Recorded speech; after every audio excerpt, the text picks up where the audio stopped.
네, 여러분의 청춘을 응원합니다. 토크 콘서트 화통의 김현진입니다. 여러분 혹시 카메오라는 단어 아세요?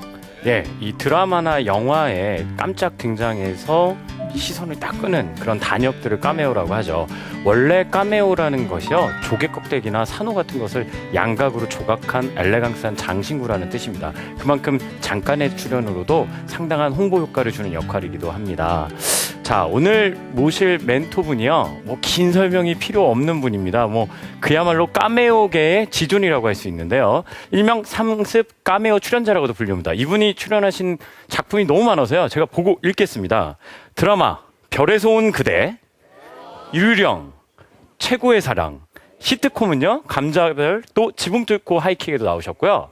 너무나 많은 영화에도 출연하셔서 영화는 자막으로 대신하도록 하겠습니다. 주로 이분이 어떤 역할로 많이 나오시냐면요, 작가나 영화 감독 카메오 역할을 많이 하셨어요. 그리고 이분이 작가시기도 하지만 실제로도요, 2002년에 영화 라이터를 켜라를 감독하신 분입니다. 여러분, 진정한 대한민국 종합예술인 장항준 멘토를 소개합니다. 안녕하세요. 반갑습니다. 안녕하세요.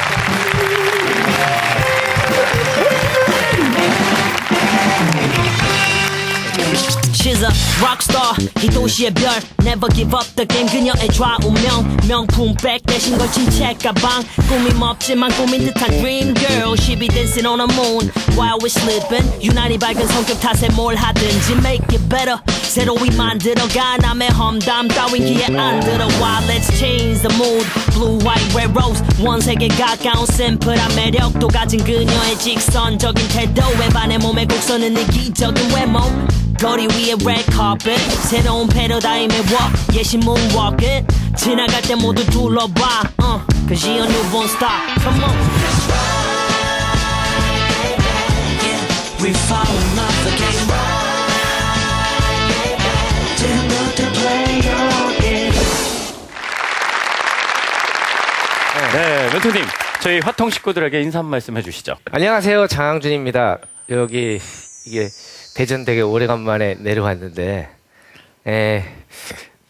되게 좋네요. 아무튼 오늘 아무튼 이 시청자분들 뵈서 너무 기분 좋고, 그리고 오래간만에 저도 전에 같이 일하던 그 작가 선배님들도 뵙고, 그래서 기분이 좋은 하루인 것 같습니다. 예. 저는 사실 2002년 라이터를 켜라라는 영화를 개봉한 날 제가 보러 갔었어요. 예. 개인적으로 대기실에서도 말씀. 네. 제가 실제로 뵈서 너무 영광이고요. 덕분에 먹고 살았어요. 근데 이 카메오로도 굉장히 대중에게 많이 알려져 계시잖아요. 네. 이 카메오를 다작을 하시게 된 어떤 이유가 있으셨을까요? 자꾸 부탁들을 하니까 제가 이제 동료 감독이나 작가들이 자꾸 이렇게, 그리고 왜 그 감독 역할이나 이런 게 있으면은 극 중에 이제 영화 감독 역할이나 이런 게 있으면은 영화 감독으로서 우리가 얼굴을 알 만한 분들이 임권택 감독님이나 박찬욱 감독님, 봉준호 감독님 이런 분들인데 그런 분들은 카메오를 안 해주시거든요. 제일 만만한 게 저니까 매번 전화해가지고 한번 해달라. 그리고 왜 저긴 해주고 우린 안 해주느냐. 이렇게 해가지고 선뜻 막 기분 좋게 하진 않아요. 되게 인간관계에서도 저희 되게 많은 사랑을 받으실 것 같아요. 짧은 순간인데도. 이제 연락 좀 그만했으면 좋겠습니다. 네, 오늘 우리 멘토님의 화끈한 프로필이 기대가 되는데요. 최승희 아나운서가 준비했죠? 안녕하십니까. 아나운서 소통남 최승희입니다. 자, 정말 다양한 이력을 갖고 계세요. 감독, 배우, 작가, 연출자. 무엇보다 부러운 이력이네요. 스타 작가의 남편. 야. 남편. 네, 알겠습니다. 지금부터 장항준 멘토의 화끈한 프로필 시작하겠습니다. 오늘의 화통 멘토 이름 장항준. 어린 시절 가족들이 모인 자리에서 반장이 되었다고 거짓말을 했는데 모두가 기뻐한 사건을 계기로 거짓말들이 사람들을 기뻐할 수 있다는 놀라운 사실을 깨달은 조금 특별하고 살짝 이상한 어린아이였던 장항준. 영화를 하고 싶어 영화과에 가려고 했으나 실수로 연극과에 지원한 그는 살짝 이상한데요. 자, 포기하지 않고 영화과의 수업까지 공부해버리는 저력을 발휘하죠. 졸업 후에 영화 제작소에 취업하지만 첫 직장이 5개월 만에 문을 닫는 불운을 딛고 방송국 FD 생활 3개월 만에 예능 작가로 변신. 이후 기발한 상상력으로 인간미를 갖춘 따뜻한 코미디, 일상을 코미디로 살려낼 줄 아는 영화 감독이자 시나리오 작가가 된 장항준 멘토. 치열한 청춘을 보내고 즐거운 오늘을 살아가는 장항준 멘토님께 뜨거운 박수 부탁드리겠습니다. 아니 뭐 언뜻 들어도요 굉장히 범상치 않았던 학창 시절을 보내신 것 같은데요. 학창 시절 때는 어떤 학생이셨나요? 그냥 뭐랄까요? 정말 보잘것없는 학생이었다. 예. 그래서 저는 저희 딸한테도 기대하지 않습니다. 왜냐면 이게 저의 자식이기 때문에 그리 잘나지는 못했을 것이다. 그래서 뭐 배우는 것도 없고, 예, 어렸을 때는 노는 게 굉장히 중요하다고 생각해서 저도 그렇게 살아왔고, 그래서 그냥 인생을 여름방학처럼 즐기게 만들어 주기 위해서 아빠가 그렇게 노력하고 있습니다. 야, 너무 멋지십니다. 인생을 여름방학처럼 즐기게 해주시고 있다. 네. 너무 확 와닿는데요. 네. 그 오늘의 강연도 되게 기대가 됩니다. 네. 오늘의 강연 주제는 어떤 게 될까요? 자기장단에 춤을 추자. 예, 그런 주제인데 아마 듣고 나시면 뭐지? 뭐 이러실 분들도 있을 거예요. 여러분 기대되시죠? 네. 야, 오늘 멘토님의 강연 박수로 청해 듣도록 하겠습니다.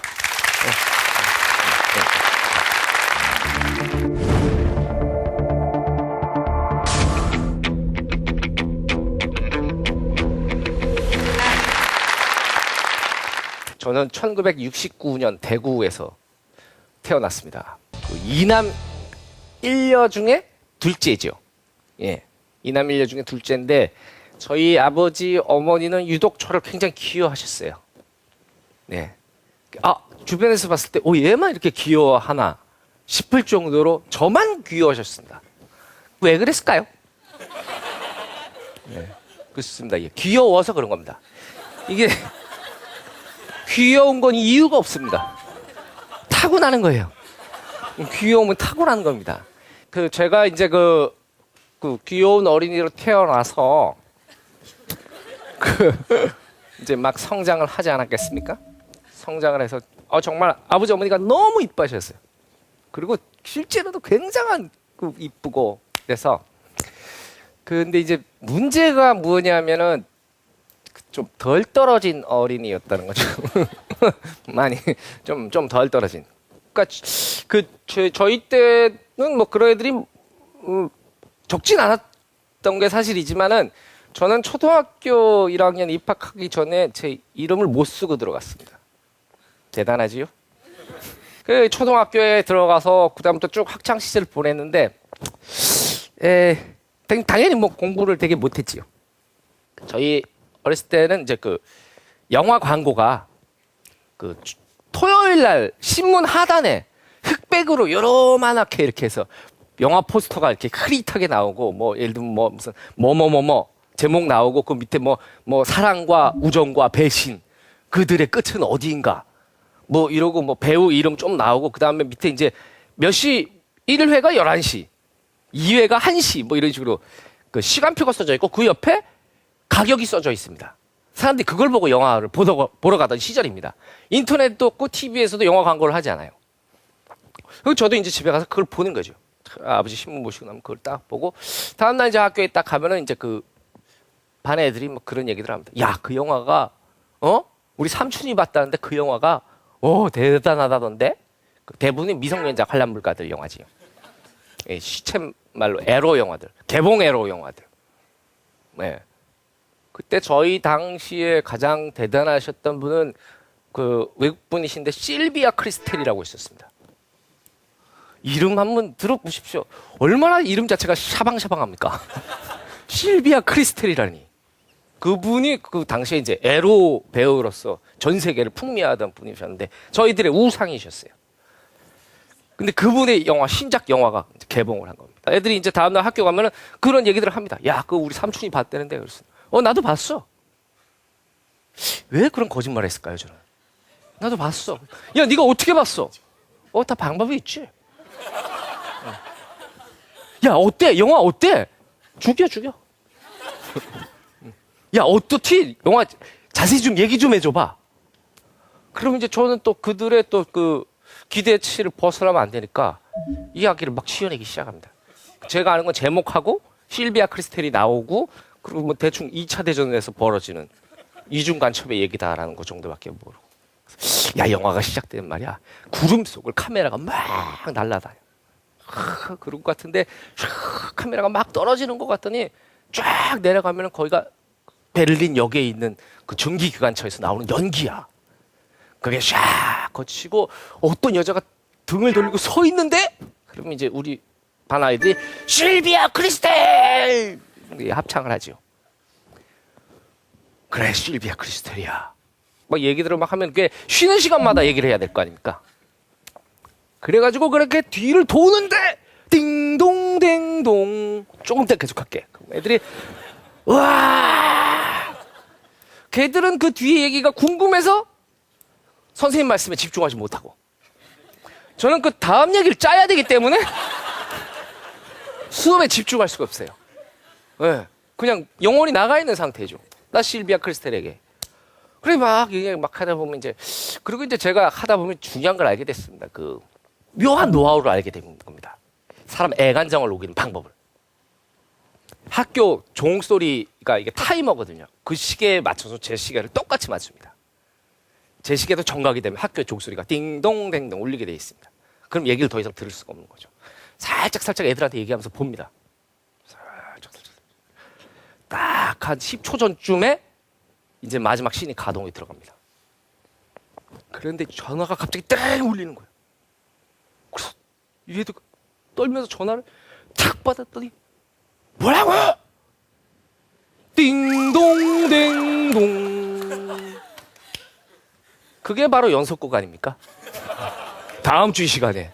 예, 다음 주 이 시간에. 저는 제가 그게 연속곡의 원리인지도 모르고 시작을 했는데 그 사람들을 쥐락펴락하는 거 재미가 엄청나더만요. 물론 이제 가끔 그 사고도 있었습니다. 주말이 끝나고 저희 반에 제 친구가 와서 장항준 어디 있어? 장항준 어디 있어? 장항준 어디 있어? 찾습니다. 그래서 왜 그래? 그 영화 봤어. 이제 이게 탄로가 난 것이죠. 거짓말이 탄로가 났죠. 그래도 희한하죠. 그들은 제가 거짓말을 한다는 걸 알면서도 야 무슨 영화는 어때? 속아주는 겁니다.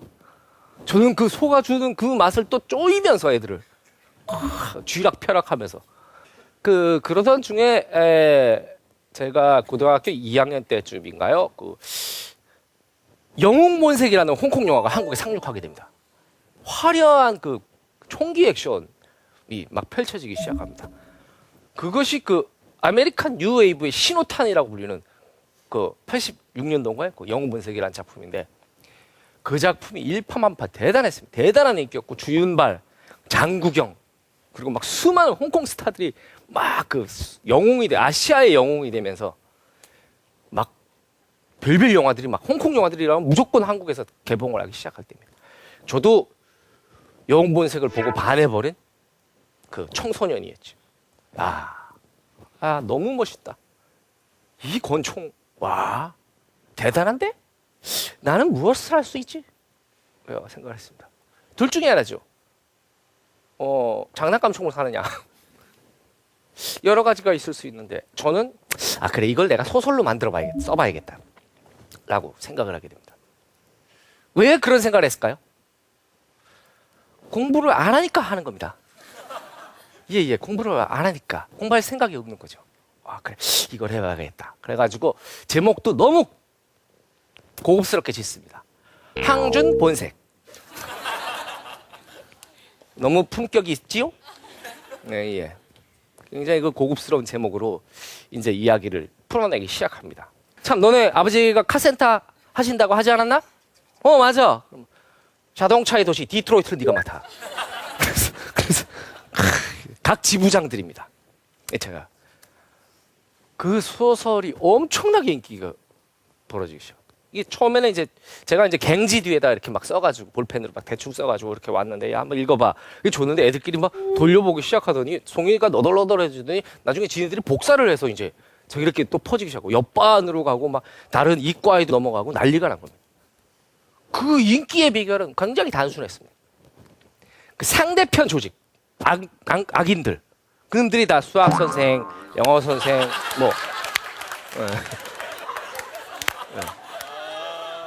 그분들이 다 이제 그런 악역들을 담당하셨어요. 카타르시스인 겁니다. 현실에서 눌려 있던 그것들을 제가 소설 속에서 자기가 어저께 뺨을 때린 수학을 죽입니다. 네. 와, 소설이 인기가 폭발적이에요. 그리고 이제 한참 있다가 보면 이제 애들이 언제 나와? 독촉하지 마! 작가가 된 것이죠. 응. 독촉하지 마. 글이라는 게 쉽게 나오는 게 아니야. 아마 제가 머리 털이 나고서 맨 처음으로 대중과 호흡했던 창작이 아닐까 싶기도 한 두 가지의 경우였고요. 되게 공교롭게도 두 개 다 영화와 관련이 있었다는 거.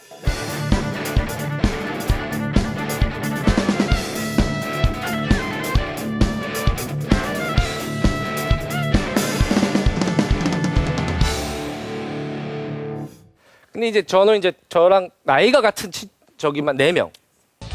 그리고 이제 아래 위로 형들하고 뭐 동생들이 쫙 많습니다. 너무너무들 공부를 잘해요.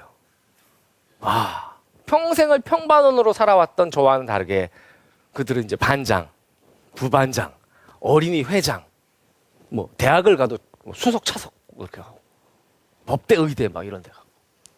막 이제 그 제사 때나 이렇게 명절 때 보면은 저희 아버지 어머니가 딴 건 길을 펴는데 이 성적 얘기만 나오면은 앞빛이 어두워집니다. 그 밝은 분들이. 그럼 저도 사실은 전에 공부 못한다는 게 하나도 부끄럽다고 생각 안 했는데 그 친척분들을 만나서 친척분들한테 그런 얘기, 너 이번에 몇 등 했니? 얘가 1등 했고 너는 몇 등 했니? 막 그런 걸 하면은 굉장히 그 자체가 진짜 이 공부를 못하니까 너무 부끄럽다. 수치스럽다라는 생각이 들었어요. 공부 못하는 애한테 왜 공부 못하니 그러면은 공부를 하지 않습니다. 수치스러울 뿐입니다. 모욕을 당하는 것 뿐이죠. 네. 공부라는 게 하고 싶어도 하는까 말까인데 사람한테 너 못하는 놈, 너 왜 이렇게 공부 못하니? 너 이렇게 지금 뭐 해가지고 뭘 해? 막 저희 부모님 다행히도 그리고 제사나 이렇게 이게 명절 때가 끝나면 제 방에서 저 혼자 정말 제가 참 명랑한 아이였는데 제 방에서 항상 책상에 이렇게 바보처럼 이렇게 너무 슬픈 겁니다. 너무 창피하고 너무 부끄럽고 너무 슬픈 거예요. 고개를 숙이시죠. 저희 아버지가 제 방에 들어오십니다. 저희 아버지는 딱 3마디 하고 나가십니다. 어깨를 두드리면서 괜찮다. 그러고 나가세요. 그 의미는 뭐냐면 괜찮다라는 거죠. 정말로.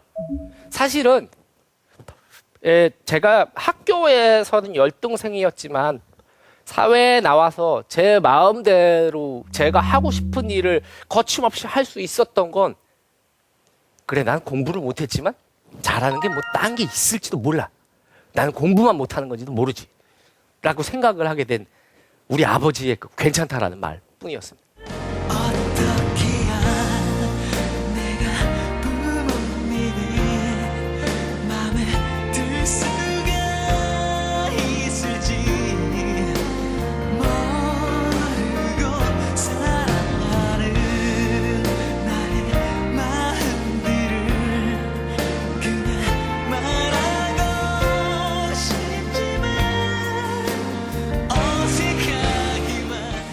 한국 영화 그럼 대중들의 인식이 굉장히 좋지 않았고 그리고 영세했습니다. 물론 그 안에서도 정말 주옥 같은 걸작들이 많이 탄생했었죠. 그런데 어찌됐든 이게 한국 영화라는 게 이렇게 좀 미국하고 너무 다르고 너무 뒤떨어지고 뒤처지는데 괜찮을까? 아니야. 그럼 먼 길 건 생각하지 말자. 자, 그러면 영문학과를 내가 시험을 붙을 수 있을까? 그래, 필기를 많이 비중이 높지 않으니까 갈 수 있을 거야. 그런데 그때 당시 영문학과 경쟁률이라는 게 30대 1, 40대 1이에요. 필기 비중이 높지 않으니까 전국의 돌들이 몰려갖고 그 경쟁률이 너무나 센 겁니다. 야, 저걸 붙을 수 있어? 30대 1, 40대 1을 내가 통과할 수 있나? 그때는 또 전국에 영문학과가 4개인가밖에 안 됩니다. 떨어지면 바로 재수해야 돼요. 뭐 딴 데 갈 데가 없어요. 그 재수하면 또 붙을 확률이 있나? 그것도 아니잖아요. 재수하면 또 30개들이 막 30대 1, 40대 1. 삼수를 해도 붙는다는 가정은 못합니다. 길이 없습니다, 여기는. 그게 막 두렵죠. 그리고 하다못해 그래서 내가 대학을 너무 운 좋게 들어갔다고 치고 그래서 나왔다고 쳐보자. 그러면 남아서 영화 일을 할 수 있는 건가? 감독이 될 수 있는 거야? 작가가 될 수 있는 거야? 내가? 이런 생각들이 자꾸 들게 됩니다. 괜찮아. 아니, 해보는 거지 뭐. 해보는 거지. 이렇게 생각을 하면서도 계속 위축이 됩니다. 그래서 원서를 쓰기 전에 전쯤에 이제 그래 나는 그냥 인문계 어디 저 끄트머리 이런 내 성적에 맞춰서 막 그러니까 뭐 이런 학교를 가야겠다. 그러니까 흔히들 말하는 이렇게 좀 저 밑에 쪽에 있는 이렇게 후진대학? 예, 요런 데를 가야겠다라고 생각을 하고 있었던 중에 여러분 그 최경일 씨라고 아십니까? 제 고등학교 동창입니다. 그 최경일 군이 저랑 제 짝이었는데 최경일 군이 시험이 끝나고 그 뭐랄까 영화표 아버지가 주신 영화표 2장을 갖고 온 겁니다. 썸머 스토리라는 영국 영화였는데 너무나 감동을 받았죠. 되게 신파 통속극이었음에도 불구하고 제 환경이 그래서 그런지도 몰라요. 너무나 감동을 받았습니다. 그리고 집에 오는 길에 너무 하고 싶은 거예요. 저런 걸. 이런 거 너무. 그러다 안 되겠지 하다가 버스가 이게 중앙극장 앞에 섰습니다. 중앙극장 앞에 섰는데 지게 지는 아저씨. 뭐 장판 막 이만한 것들 막 그런 분들이 되게 많으시더라고요. 그리고 막 애 여분 할머니. 오징어 파는 아줌마, 누군가를 초조하게 기다리는 남자, 친구들과 막 웃으면서 막 얘기를 나누고 있는 학생들 한 몇백 명 됐었던 것 같아요. 그 거리 안에 번화가 있기 때문에 버스는 움직이지 않죠. 그때 갑자기 그런 생각이 들었습니다. 이 중에서 자기가 하고 싶은 일을 하면서 사는 사람이 몇 명이나 되는지 한번 내가 세보자. 이런 생각이 들었습니다. 왜 그런 생각이 들었는지 모르겠어요. 세기 시작했는데 충분히 시간이 충분해요. 버스가 꼼짝을 안 합니다. 그리고 버스가 들어갈 때 결론이 제 눈에는 한 명도 안 보였어요. 제 눈에는. 그때 생각했습니다. 그래 나는 내가 영화를 잘할 수 있을지 재능이 있는지도 솔직히 모르겠다. 근데 내가 하고 싶은 게 이건데 나는 남들이 다 가는 길로 가봤자 남들의 저 밑바닥에서 눌려서 살 놈이다.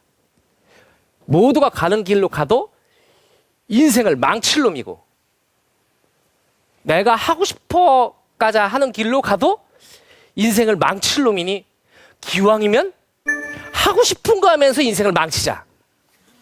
결과는 정해진 겁니다. 망한다 나는. 확신이 들은 거예요 나는.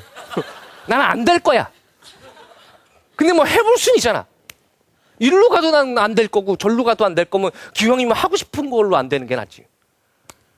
그래가지고 이제 집에 가서 이제 그 당시에는 이제 이렇게 영문학과에 대한 인식이나 이런 것들이 워낙 안 좋았기 때문에 대부분 이제 그 자식이 이제 아버지 저는 영화가 하고 싶어서 영문학과 가겠어요. 그러면 이제 보통 이제 아버지들 귓방맹이를 올려 붙이고 뭐 내 눈에 흙이 들어가기 전까지는 막 그래서 몇 놈은 잘 때 뭐 눈에 흙을 집어넣고 들어가기도 했다는 뭐 그런 얘기도 들리는데 아무튼 그렇게 인식들이 안 좋았습니다. 저도 말씀을 드렸죠. 들어가서 용기를 내서 아버지 저는 영화를 하고 싶습니다. 그래? 영문학과에 원서를 쓸래요. 저희 아버지가 저랑 다르게 굉장히 덩치도 크시고 귀골이 장대하십니다. 목소리도 크세요. 뭐라고? 영문학과 가고 싶다고요. 아버지가 큰 소리로 말씀하셨습니다. 하고 싶은 게 있다니 너무나 다행이다. 대반전이 일어난 것이죠. 이거 하고 싶은 게 있었어? 저희 아버지는 기쁘셨던 겁니다. 그래서 가족의 전폭적인 지지를 받으면서 대입 시험을 치르기 시작합니다. 떨어졌죠 당연히. 당연히 떨어집니다. 떨어질 줄 알고 한 거니까 뭐. 그러다 어찌저찌하다가 이제 서울예대 연극과에 시험을 보게 되는데 붙은 거예요. 근데 학교에 딱 들어가는 순간에 정신이 번쩍 깨요. 2년 후에 우리는 사회로 내동댕이 쳐지는 겁니다. 거대한 빗장이, 자유의 빗장이 열리게 되는데 한 번도 가본 적이 없는 황무지 같은 게 쫙 펼쳐져 있는 겁니다. 와, 정말로 정신이 확 깨더라고요. 그래서 이건 진짜 열심히 해야겠다라고 생각을 해서 정말 열심히 공부하기 시작했습니다. 태어나서 처음으로. 네, 처음으로. 이 기회를 놓치면 안 되겠다 싶어가지고 뭐라 그러죠? 이렇게 보통 이제 수업 시간표, 저희 과에 수업 시간표가 있으면은 다른 과 시간표까지 다 갖고 옵니다. 그래서 내가 이 공강 시간에 무슨 다른 과의 강의를 들을 수 있을까? 아, 그래, 여기 시나리오 작법을 들으면 되겠다. 그리고 이 사이에는 이걸 들으면 되겠다. 그리고 이거는 내가 볼 때는 이 무슨 연극사 이런 거는 그냥 책만 좀 많이 봐도 될 텐데 뭐 이렇게 열심히 배울 필요가 없을 것 같은데? 교수님 죄송해요. 필요가 없을 거. 이건 펑크만 내지 말자. 가끔 강의에 들어가자. 시험도 대충 보자.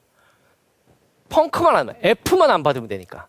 그리고 딴 과에 가서 강의를 듣습니다. 제가 매번 듣는 강의들을 막 이제 듣고. 그리고 이제 지금 뭐 인터넷도 없고 그런 다운 받는 것도 없고 이렇게 뭐가 없으니까 명작 영화나 그러니까 외국 영화들은 볼 기회가 없어요. 극장 빼고는.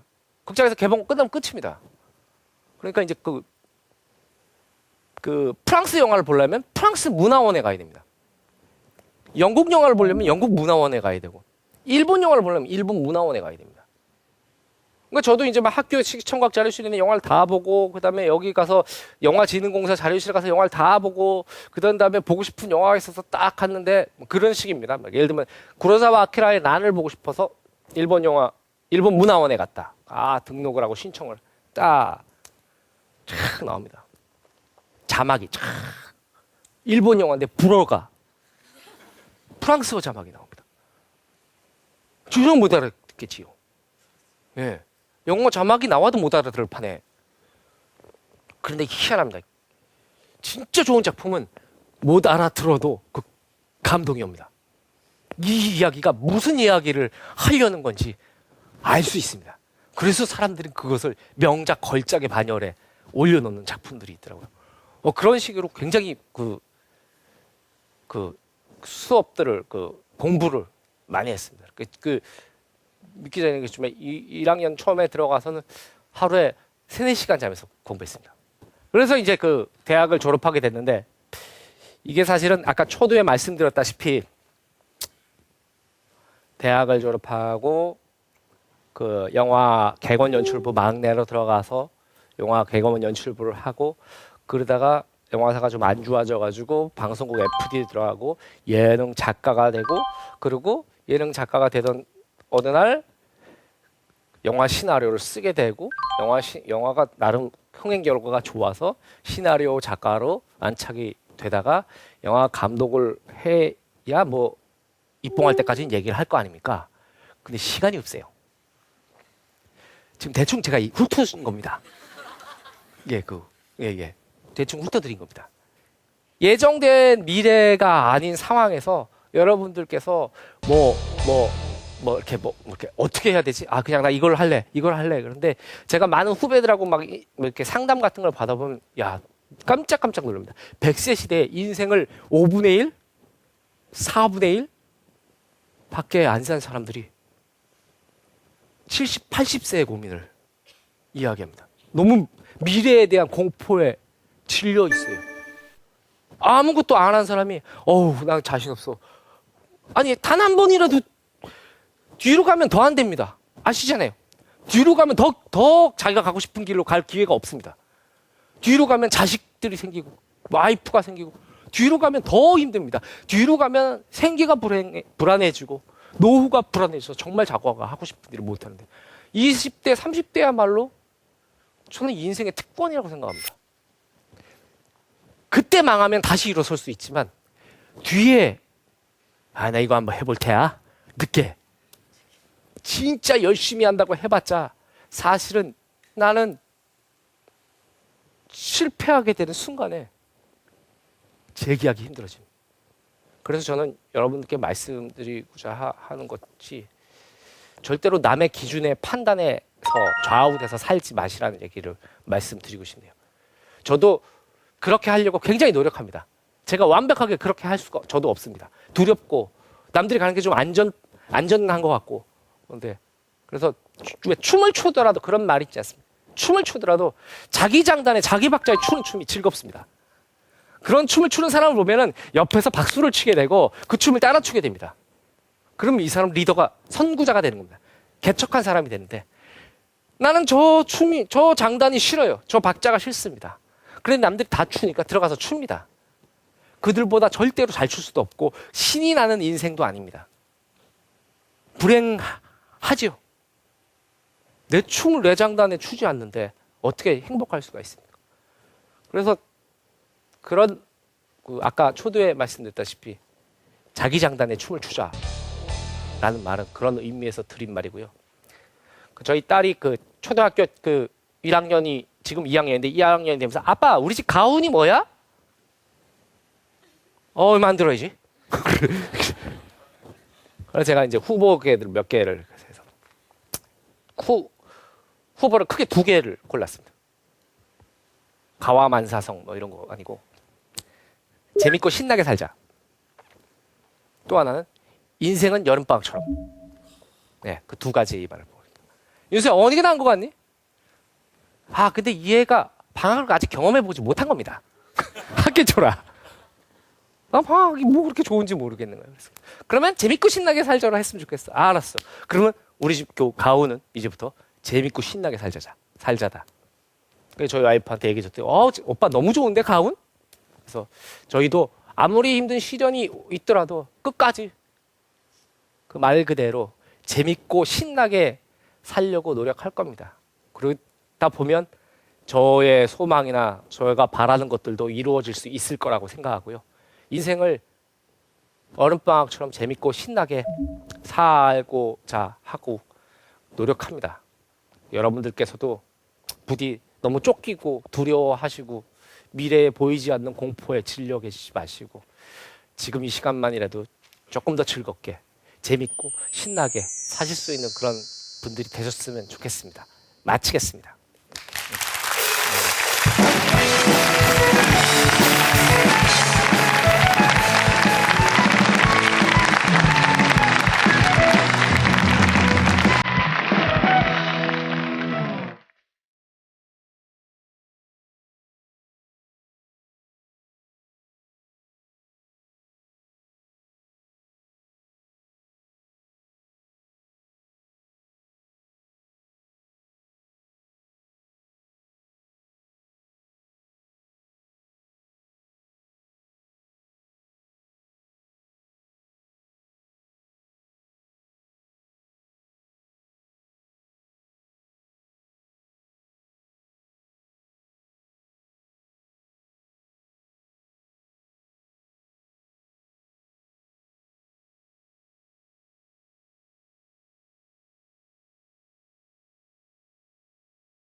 멘토님의 강연 유쾌하게 잘 들었습니다. 인생을 여름방학처럼 살자. 이게 제일 저는 와닿았어요. 승희 씨 맞아요. 어땠어요? 저도 이렇게 듣는 동안에도 이 여름방학 같은 시간이 아니었나. 그리고 저는 가장 기억에 남았던 말이 괜찮다.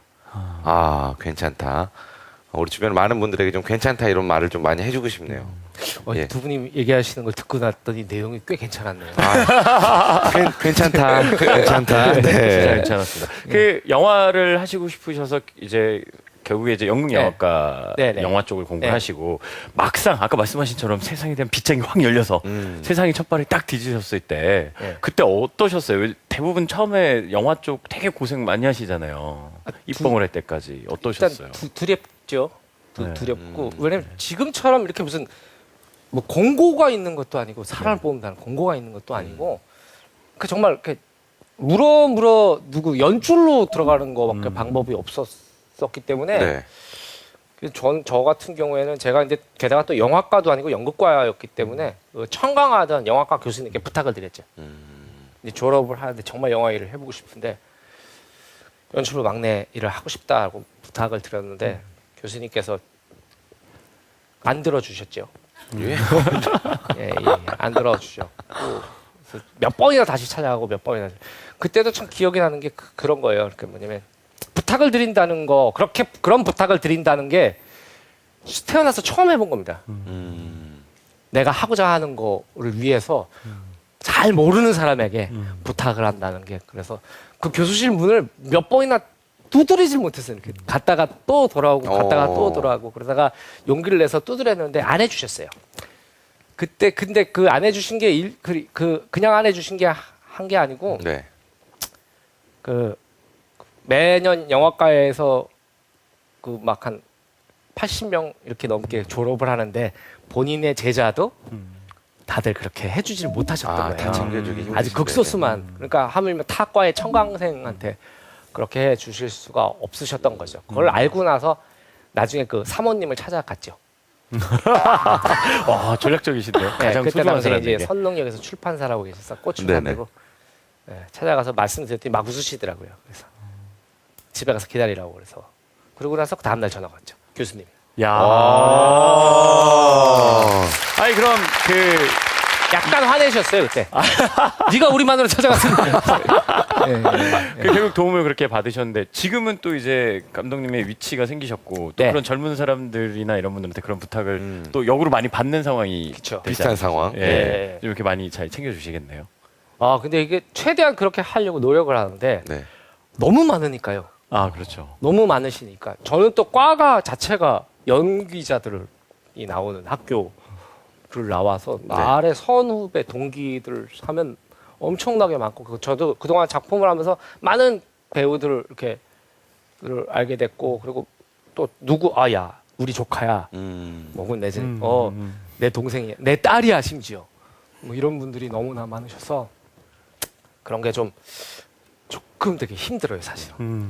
네, 너무 많으시니까. 한국 스릴러 장르 드라마의 지평이 여신 분이잖아요. 오. 제가 쌓인 유령 그죠? 여러분들 아시는 3데이즈 아, 드라마를 3데이즈. 네, 네. 다 이렇게 만드신 작가님이신데 저는 개인적으로 3데이즈 단역으로 출연을 했었거든요. 아 그러셨어요? 예. 정말 단역으로 출연했어요. 한 2초 나왔습니다. 예. 저도 못 알아봐가지고 다시 이렇게 매번 계속 봤어요. 예. 특히 다음에는 꼭 제가 와이프한테 얘기해가지고 4초 나올 수 있어요. 아, 감사합니다. 특히 두 배, 이제 두 배. 예. 좋은 드라마들 중에 사인이라는 드라마는 네네. 같이 작업을 하셨잖아요. 아, 예, 예. 그렇죠. 예. 네, 제가 그 야. 감독으로 포지셔닝이 돼서 네. 저희 와이프가 이제 저희 와이프의 그 지상파 입봉작이죠 데뷔작. 아 그렇죠. 네, 예. 그때 말이 많았습니다. 부도덕하다. 어떻게 저놈 감독이 되더니 자기 마누라를 작가로 꽂냐? 작가로 꽂냐. 아. 맞습니다. 생각하신 대로 저 와이프기 때문에 그 쓴 게 맞습니다. 그랬죠. 그런데 이제 제가 남편이기 때문에 이 여자의 장점을 너무나 잘 알고 있는데 이 여자가 너무 잘할 겁니다 이거를. 근데 남들은 모릅니다. 내가 남편이기 때문에 나만 아는 게 정말 한스러운 거예요. 남편이라서 알게 되기도 했지만 남들이 이제 마누라라고 뭐 막 막 그렇게 했는데 사실은 맞을 때는 오해고 뭐고 예, 예. 오해고 뭐고 내가 맞으면은 가야 되는 거 아닙니까? 그래서 맞습니다. 근데 그렇다면 만약에 이 방송국이나 제작사에서 진짜 다른 작가를 추천하고 싶으면 한번 얘기해 주십시오. 이런 스릴러 장르의 대가가 한국에 있는지 그 당시는 없었습니다. 있는지 또 법의학에 대해서 최소한 1년은 공부한 그 회부 뭐 이런 것들에 대해서 공부한 작가가 대한민국에 한 명이라도 있는지 추천해 주십시오. 보통 이제 거기서 추천을 못 하잖아요. 망해도 저희들이 알아서 망하겠습니다. 걱정하지 마십시오. 그래, 했는데 그게 또 막 잘 됐어요. 대박이 났죠. 야. 예. 박수 한번 주세요. 야. 지금 그 아내분에 대해서 말씀을 하시는데 네. 흔히들 뭐 아내 자랑하면 팔불출이라고 하잖아요. 그거랑은 좀 다른 느낌이에요. 맞아요. 예. 그러니까 다시 말하자면은 제가 구할은 키웠다. 예, 마지막에 그러네요. 굉장히 예, 끝이 굉장히 사실이기 때문에. 예. 사실이기 때문에. 맞네요. 앞으로도 같이 또 작업을 하실 계획이 있으세요? 아 그거는 잘 가끔 이제 같이 술 마시면서 그런 얘기 하거든요. 네. 같이 뭐 이제 또 뭐 해보자 뭐 그러는데 저는 이제 좀 편하게 살고 싶어요. 앞으로의 이 계획, 그 다음 영화나 드라마가 혹시 뭐 지금 준비하고 계신 게 있으세요? 네, 영화를 어떠세요? 준비를 네. 하고 있고요. 네네. 그 좀 시간이 오래 걸리는 겁니다. 이게 과거 사에 있었던 사건이기 때문에 시간도 오래 걸리고 돈도 뭐 많이 들고 그래가지고 제 생각으로는 2017년 1월쯤에 개봉을 할 예정으로 있는 거라서 근데 그때 그 영화가 나올지 안 나올지 모르겠어요.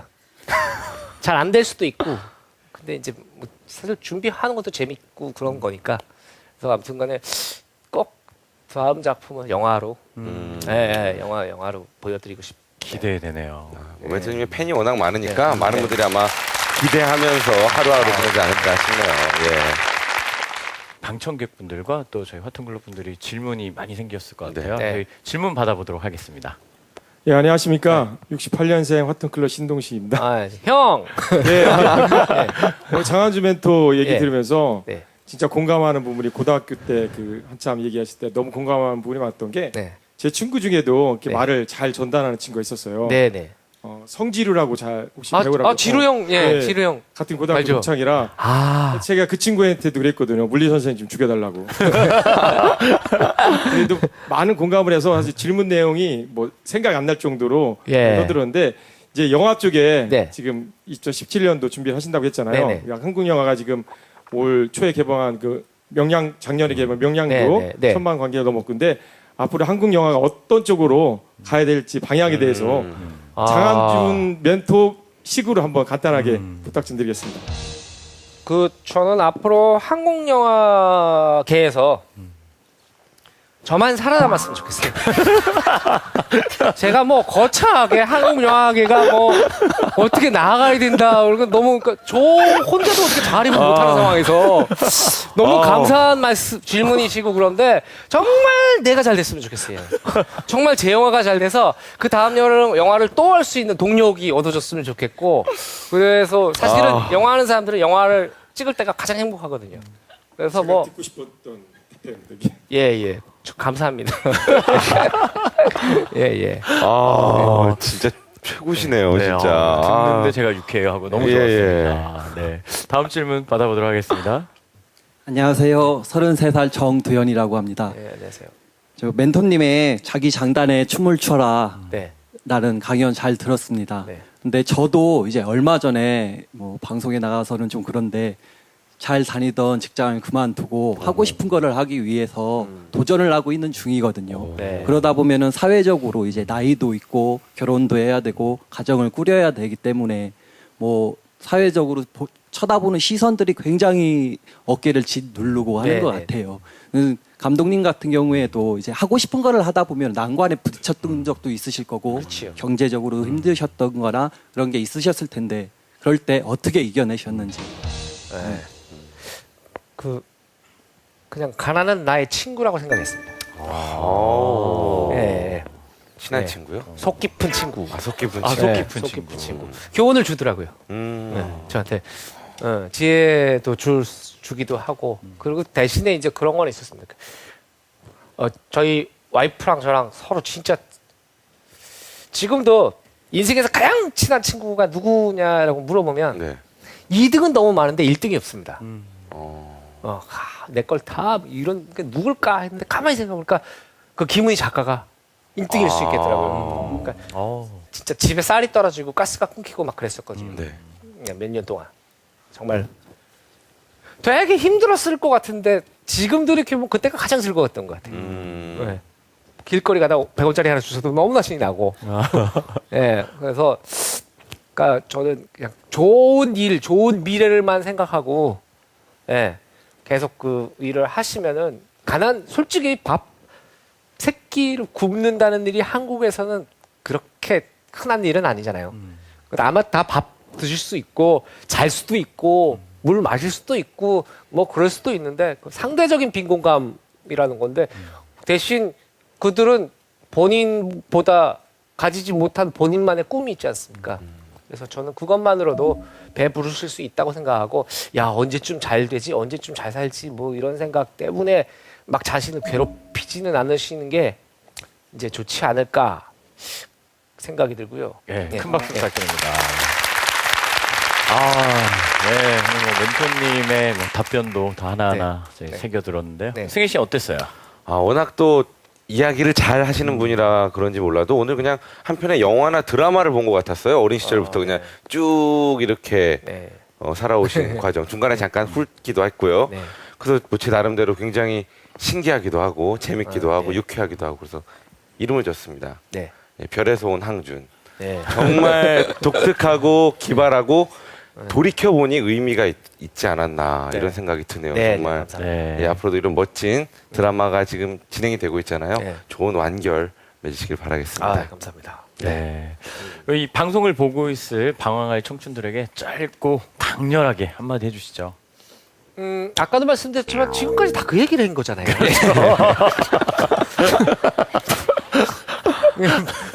청춘들에게 짧고 강렬하게 한마디. 예. 예.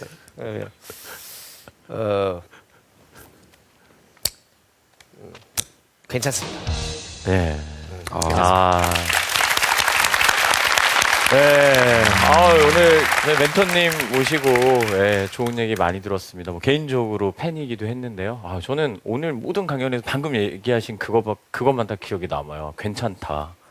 요즘 우리가 맨날 야 뭐만 문제만 있으면 청춘이야. 그런 건 다 청춘 때 겪는 일이야라고 얘기를 하는데 지금 우리에게 필요한 가장 깊은 위로는 괜찮아가 아닐까라는 생각을 합니다. 저도 이제 앞으로는 주변에 그런 얘기 많이 할까 합니다. 네. 오늘 저희에게 깊은 영감 주신 멘토님께 너무 감사드리고요. 네. 저희 아쉽지만 큰 박수 드리면서 제이모닝 노래 듣고 다음 주에 다시 뵙도록 하겠습니다. 장윤 멘토님 감사합니다. 네.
주인공은 누구?